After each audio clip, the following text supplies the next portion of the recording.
Sunday night. Looks like it's starting to, process is starting. That guy's starting to crack. There's a crack. There's a crack.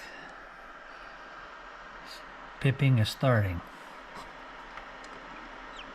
Oh, I heard a cheep. So we should have chicks by tomorrow morning. I'll probably wake up in the middle of the night, come up here and look. Stay tuned. It's Monday morning. I see 8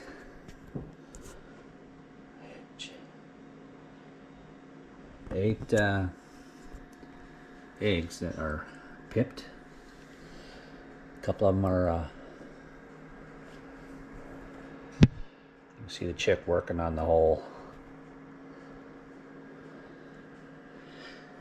Unfortunately, I'll probably be gone for the next couple of days for work, so Wendy's gonna watch them, and maybe by the time I get back they'll be all hatched out. They're gonna hatch out and we can put them in the brooder.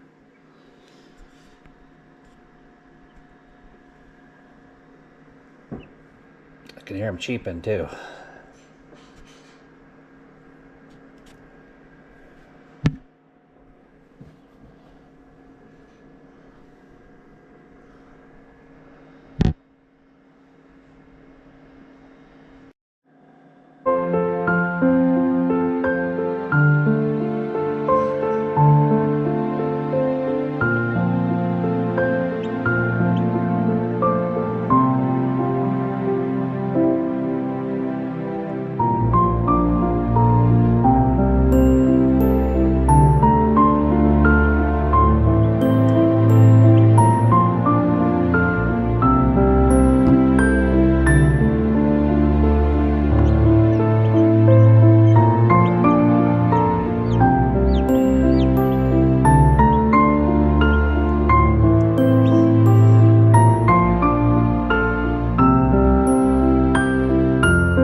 All right, it's like 3 days after hatch day,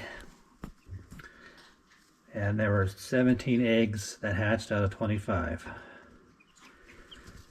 5 of those were green Americana eggs. Only one of those hatched. So that guy right there, that's an Americana. The rest of these are the American breasts.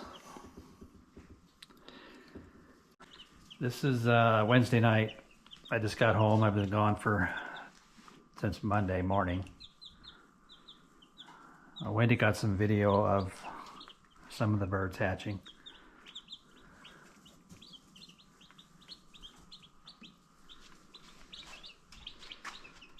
So I think I'll show my chainsaws.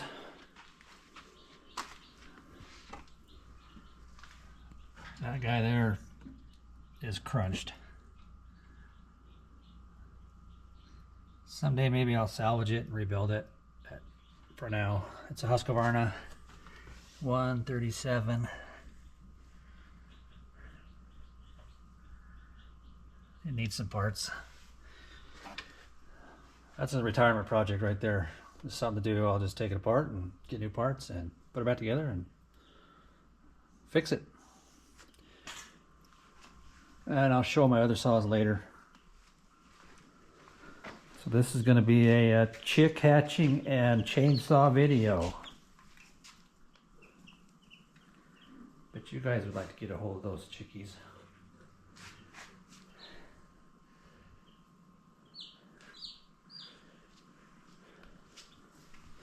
So this weekend I'll make the rest of my chainsaw video. So stay tuned. All right, here's the final results. Final results. This is a week later. And the 2 that I thought were gonna die, one did, one didn't. So 25 eggs in the hatcher, the incubator, and 17 hatched. One died. So a total of 16 live chicks. 15 are the American breasts. They're all hanging out underneath the heat plate because the light's unplugged. They seem to be doing fine. There's the Americana guy right there. Hopefully it's a girl. I don't want to eat you, buddy. I'd rather you were American breast, then I would eat you.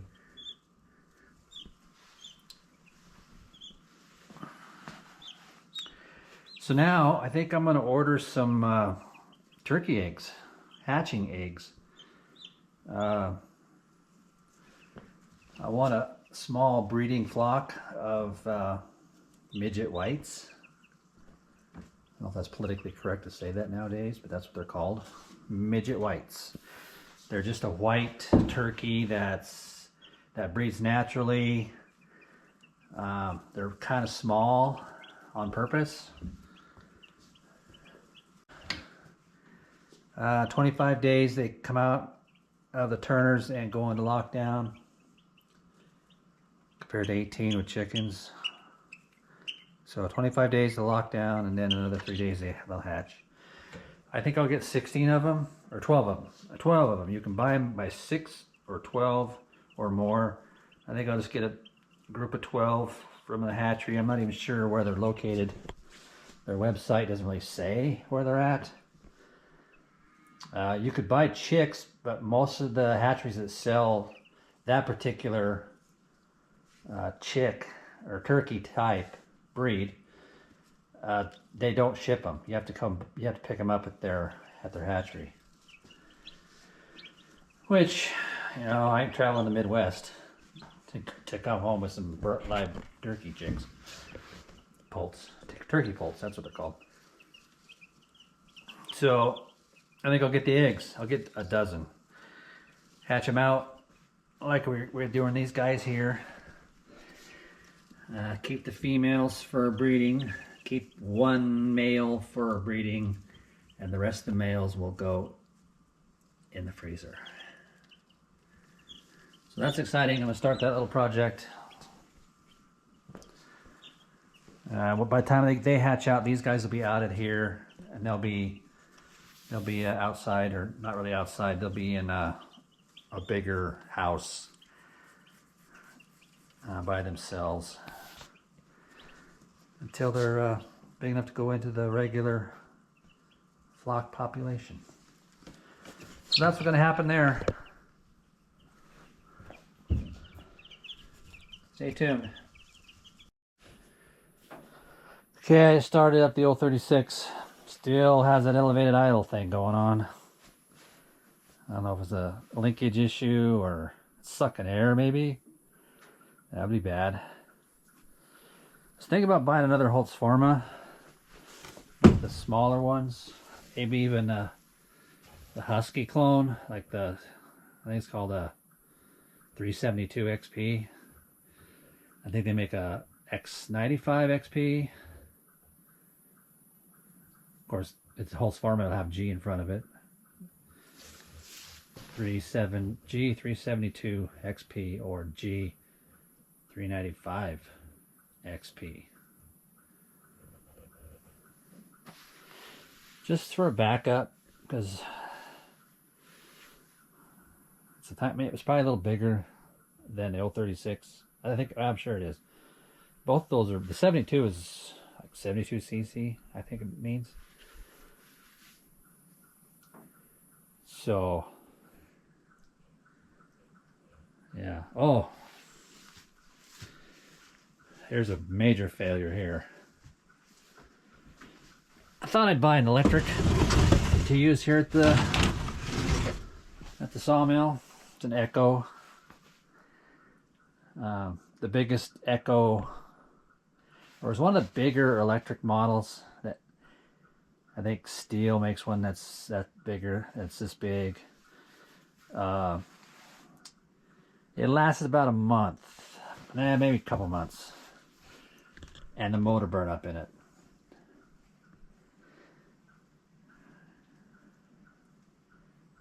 So now I have a useless electric saw, a useless battery. I mean, the battery I'd probably sell it to somebody or give it away.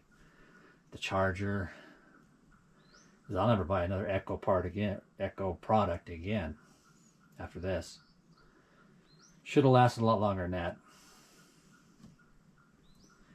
It was a little under 400 bucks, but still, that's 400 bucks gone.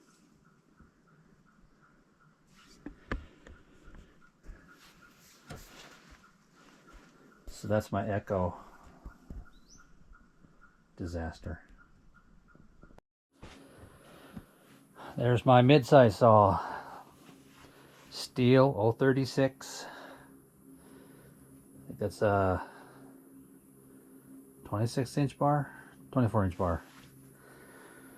Overhauled it once already, but I've used it I've had quite a few years, so that's okay.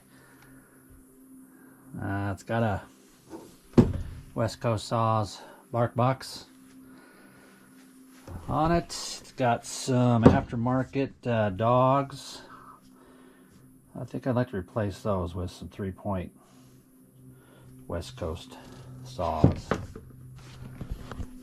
And it's got a aftermarket piston cylinder in it, rings. Highway, I believe, is the brand. It's a beast. I like that saw. But last time I used it, I think last week, it started to elevate the idle. It wouldn't idle down. Maybe I'll start it here and see if it still does that. And here's my big saw. The Chinese-made Holtzforma G660. Big saw. With the, what is that, 38? 36-inch bar.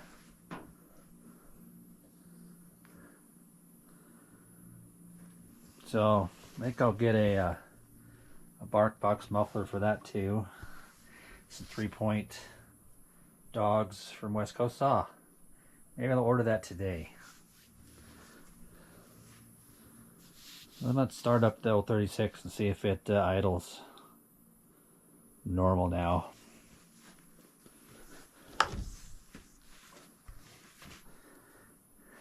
Everybody knows the story of these saws, the Holtzforma. Clone saws, they call them. Chinese clone saws. It's pretty cheap. But I thought it'd be a good investment for the money. If anything breaks, I'll just go down and get a steel part and put on it. If it needs overhauled, I can do it easily myself. I probably should use it more often. Here's my other little saw. Steel. MS-170. No modifications, all stock.